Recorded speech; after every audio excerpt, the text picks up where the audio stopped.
Harp on Sports, the Bar, podcast, media, audio, and radio network. What do we have in store for you on this edition of the program? A little Gators Gift as the SEC scheduling gods shine down upon the Gators, at least for the start of the 2024 college football season. The Rays reload, or are in the process of reloading. What? Tyler Glasnow? Looks like he may be on the move. Manuel Margot may be going as well. What they could be getting in return to the Dodgers. Glasnow may not only be on the Dodgers radar, but two or three other teams in the National League, including the Giants. What we are to ascertain, if you will, from what the Rays are up to. Also, speaking of scheduling, National Football League announcing going south. Way down south. Way down south. South America, the latest on the international stage. Why it's just a matter of time. If the NFL were, I shouldn't say just a matter of time. If the NFL were wise, now that they're exploring South America, with where the schedule is now with 17 games, they have the opportunity to do something really special here. And smart financially. And fair. Those things usually don't collide, but they do in this instance. So we're going to look at that as well. Again, Harp on Sports, the Bar, podcast, media, audio, radio network. Follow, share, like, subscribe. At Harp on Sports Twitter. At Harp on Sports Instagram. Harp on Sports Facebook page. Harp on Sports YouTube channel. Auditory route, Buzzsprout, Spotify, and Apple Podcast under the Harp on Sports, the Bar heading. Of course, harponsports.com. Check out the website. Good stuff there. All right, let's start off with this. The SEC scheduling gods smiling upon the Gators, at least for the first half of the year. You look at what they get out of the gate. Now, I'm not going to, this is what's going to happen. I'm not going to go through win-loss. But I wouldn't be surprised at all if Florida's favored in their first 5 games. No, I'm serious. Miami at home, be favored. Samford at home, favored.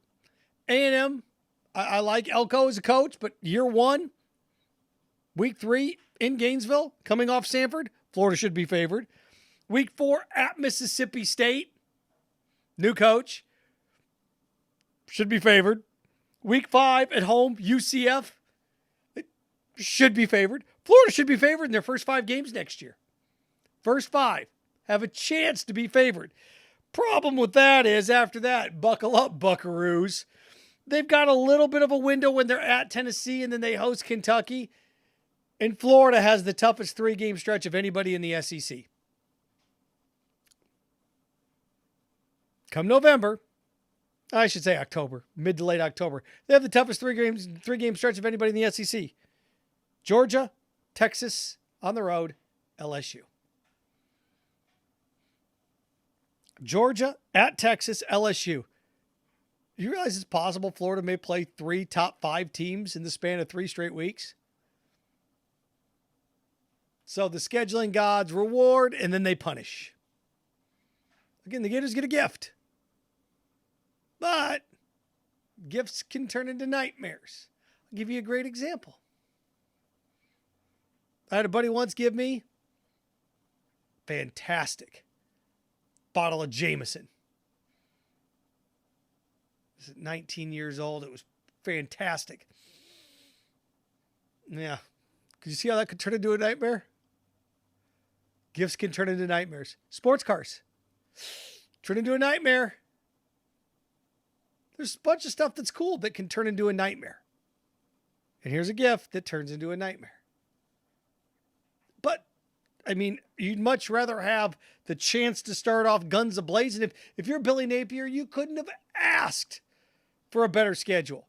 Miami at home, Samford at home, Texas A&M at home. Going to be favored in all 3 of them. Mississippi State on the road. If you're going to go to any road game in the SEC other than at Vandy, you'd want to be at Mississippi State. Then you get UCF at home. Immediately following that. And then, like I said, you get Kentucky or Tennessee and Kentucky. Then you get that stretch. It's just a nightmare. Georgia, LSU, and Texas. Or is Georgia, Texas, LSU? And what burns about that is Georgia. Then you have to go to Texas. Then you come back for LSU. Ole Miss and at Florida State. So, I mean, win, loss. No, not going to do any of that stuff. But Florida has the distinct chance to be favored in their first 5 games. And then there's other, tweaks and twerks to the schedule. When you go through and you look at this and like you see the Sanfords and the Florida States on the schedule and the UCFs, and you start to say to yourself, in the Miami to start the year, you start to look around and go, man, how cool would it be with 9 SEC? Now that you have Texas and Oklahoma, the opportunity for better SEC games are there, and with a 12-team college playoff and just how much money and revenue is involved with this. And, with the SEC with Texas and Oklahoma, think about this. I know UCF's a nice little thing, but think about how much more you would enjoy Florida not that they're playing them this year, but would you rather see Florida take on Arkansas or Florida take on Sanford? See? And look, there's no Missouri, no Vandy. Is it a tough schedule? Yeah. Once you get past the first half, you bet. But the first half is a gift. And we got a long way to go. A lot to iron out, but it's a different feel. Now, they did keep Georgia right there. They protected windows. Of course, the cocktail party, the Red River shootout, they Auburn, Alabama's at the end of the year. They protected the windows of these big rivalries. You bet they did. But, you start to look around, and even Tennessee's in mid-October. Kentucky's in mid, but we've seen Kentucky bounce around too at times. Look, they kept LSU late in November. But look, this conference has got so many good teams in it now. It's going to be tough to siphon through some of this. It's going to be fascinating to see what the Big Ten looks like as they go to 9 conference games, and they had 4 pretty significant squads, right? Washington and Oregon and UCLA and USC. That's going to be fascinating to see how that looks. So that's the next one we have to look forward to. It overall, the Gators, a little bit of a gift. Scheduling gods needed a break and they got one. From that to this, I am a big proponent of the business of sport. I always try to tell people, and you've heard me say it ad nauseum, don't confuse your love of sports with the business of sports. They're 2 totally different things. And what do we find out? Well, the NFL continuing to grow its brand, and try to tell people all the time, the NFL and its 32 members are no different than McDonald's with 32 menu items, growing their brand, trying to get into many different countries, populaces. Why? When you've tapped out an oil well here, you go tap it out somewhere else. These franchises are worth billions of dollars because of their global impact. Do you remember the time when people used to say, nobody cares about the NFL in Europe? Okay. Well, now, not only they care so much in Europe, they keep adding games in Europe, and Germany's got them now, that now they're headed to South America. The Sao Paulo, Brazil. Brazil. They're headed to Brazil. So, what have we seen? Well, here's where we are now. And there's a way for the NFL to make this work and be able to sell it to the myopic American sports fans that don't want to hear this. With unbalanced schedules now in 17 regular season games, 8 home, 8 road, 1 international. You need 16 international games to get your 32 teams, at least one of them. Now, this year, the Jaguars played 2. 1 home, 1 road. Okay. Look, you want to do more than that. That's up to you and your fan base. That's up to you and ownership. But looking at the cities, and look, you rotate them. I understand that some of the cities in here are a farther trek via airplane by about an extra, 90 minutes in some cases. But 8-1, doesn't that work? Now, look, you have to be realistic about this. In 1 year, if you are, let's say, the Raiders, and you play in Mexico City, well, then the next year, the Raiders going to have to go to Germany. Come on, think about this. Doesn't this make sense? You're talking about we always talk about how the NFL is the most balanced sport, and it is. It is the most balanced sport in the league, most balanced sport in professional sports. But when you start to talk about scheduling, how unfair is it that one team gets 9 home games and the other team only gets 8? It's a distinct advantage in the National Football League. 8-8-1 eliminates that. Now, there's a difference between going to Mexico City, I get it, and going to London, I get it, but you balance it out the best you can. 8 home, 8 road, 1 neutral site. So we've had Mexico City, Sao Paulo, Brazil now, London, Munich. We talked about a couple stadiums in London. They're kicking the tires on Ireland now, Dublin. You've seen them play college football games. Is it Georgia Tech and Florida State that are playing next year? Boston College, Florida State? I know the Knolls are headed to Ireland. Then we're talking about like Paris, Rome. They're mentioning Japan, China as a possible destination. Australia, that's a jaunt. See, now you're talking about going to London. If you're an East Coast team, it's a 7-8 hour flight.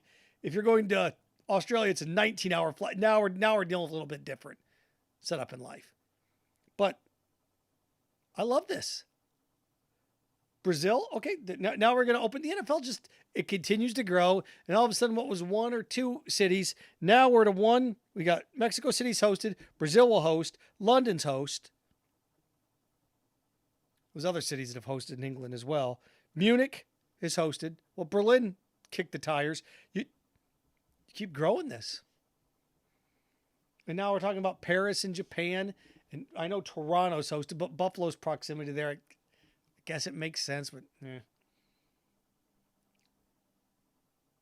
8-8-1. To me, I think this is an easy a check of the box.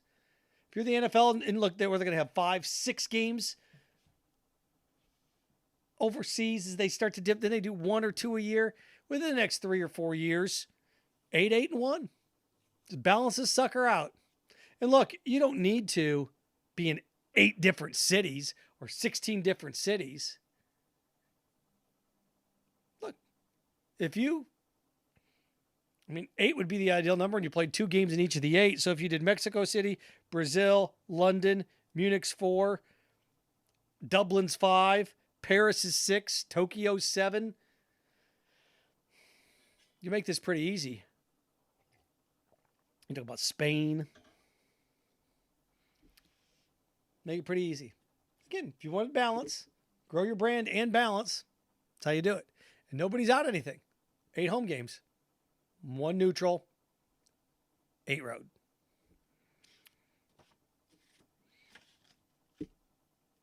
And here's what's amazing about this. People think that other countries, don't deserve it. It doesn't matter about deserving. It's a financial boom for the National Football League. They have international television contracts. They sell these suckers out in like 40 minutes.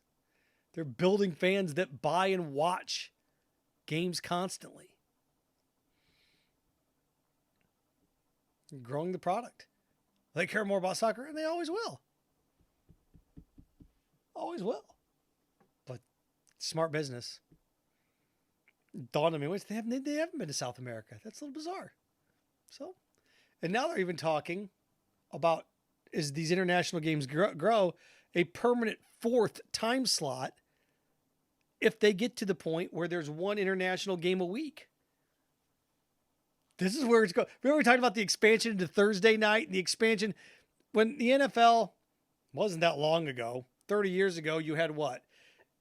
You had Fox.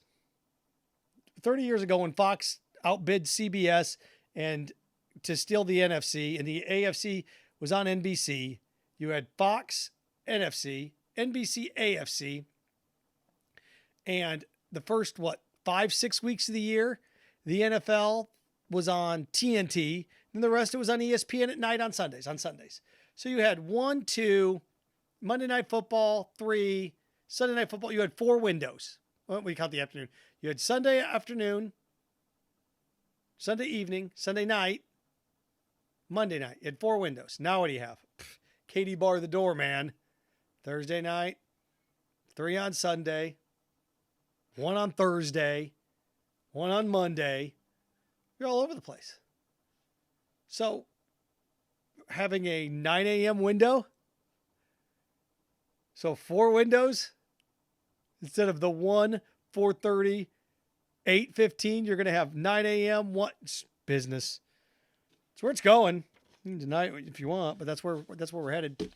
One to wrap with this. Major League Baseball, baby. And it's not an off season if the Rays aren't wheeling and dealing. And look, they've made trades that have been brilliant. The Arozarena trade, brilliant. They've made moves that have smart. I mean, letting Kiermaier walk last year, okay. And it's a nightmare right now, but what they did with Wander Franco is no different than what the Braves are doing with all their young stars. Their guys happen to be Turd Ferguson. So, through all this, what do we have today? Well, we have talk that the Rays are shopping Tyler Glasnow, Manuel Margot to the Dodgers. Want to make sure I get these guys right. Ryan Pepiot and Johnny DeLuca. Well, what do we know? Pitcher for a pitcher, outfielder for an outfielder. Now, nothing is imminent, but here's what we know about Glasnow, and here's what we know about Margot compared to Pepiot and DeLuca. Tyler Glasnow's career, I was shocked to learn that he only has won 30 games his entire career. 30 and 28, 3.89 ERA. All right. He's due $5 million this year? I'm not paying him that. Off he goes. And Margot's, he played 98 games last year. More for his defense. He had 264, 4 home runs. So he's $10 million or close to $10 million. So here's $35 million out the door. Here goes close to $35 million out the door, and $2 million in return? And what do we know about Ryan Pepiot and John DeLuca? This. Pepiot, young. One of the Dodgers' young best arms. 43 appearances, 2.76 ERA. That's at the big league level. DeLuca's stats are going to be at the minor league level, but Pepiot, 43 appearances, 2.76 ERA. What does this mean? It means this young man's going to be slated in to be a Rays starter for the next 4 or 5 years. Until we get to the Glasnow stage. And what else do we know? DeLuca, I went through and looked at his minor league numbers. I mean, he was a later round pick. 20th, 25th round? So he wasn't high on their list as a prospect, at least draft-wise, but he's just tearing it up.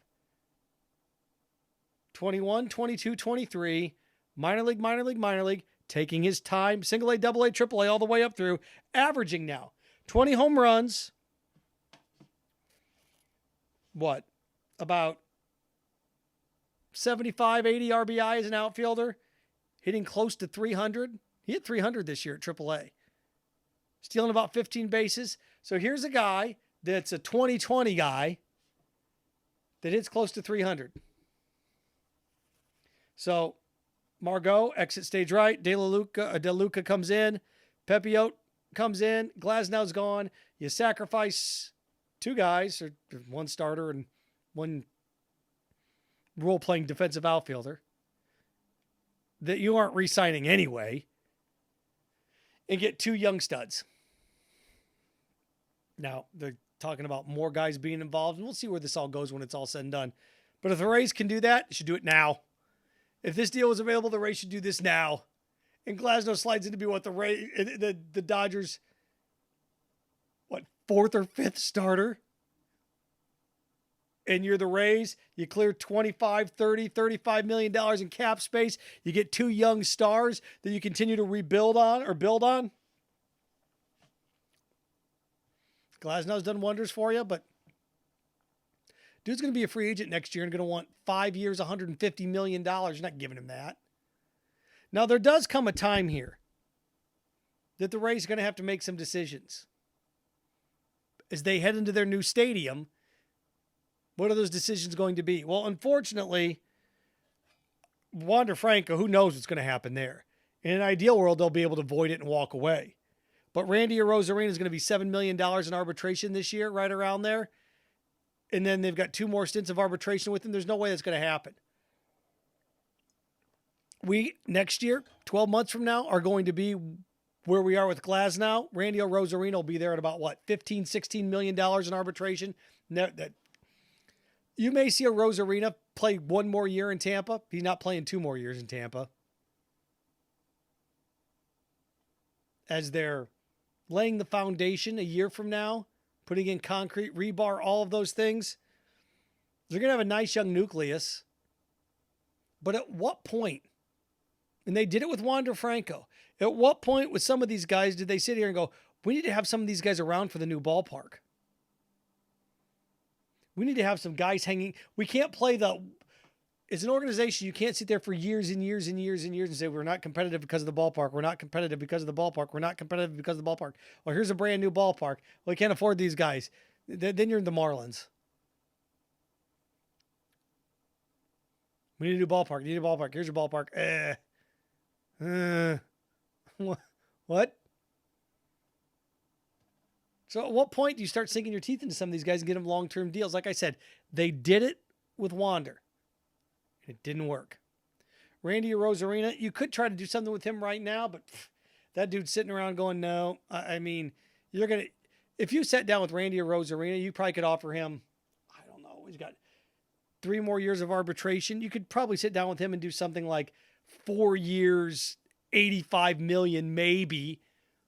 You may get him to stay for something like that. If he's $7 million, then 15 and 4 years, you could do something like that with him if you wanted to.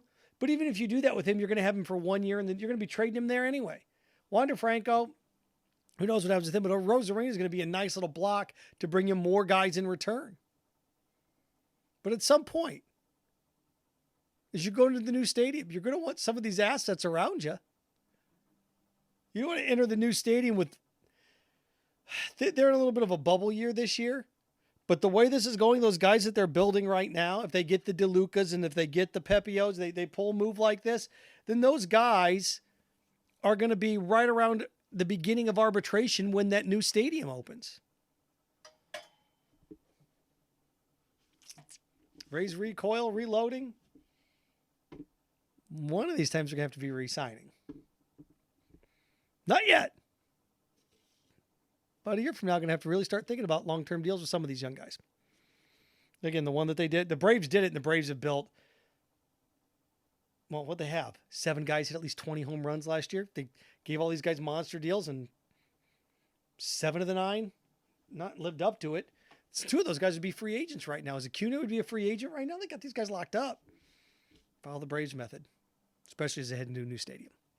All right, Harp on Sports, the Bar, podcast, media, audio, radio network. Remember, follow, share, like, subscribe at Harp on Sports Twitter, at Harp on Sports Instagram, Harp on Sports, auditory route under the bar, Apple Podcasts, Spotify, Buzzsprout, Harp on Sports, the Bar, Harp on Sports Facebook page, Harp on Sports the YouTube channel, and of course, harponsports.com. Remember, stay clean, stay focused, stay strong. Frankenstein. Have fun with your friends.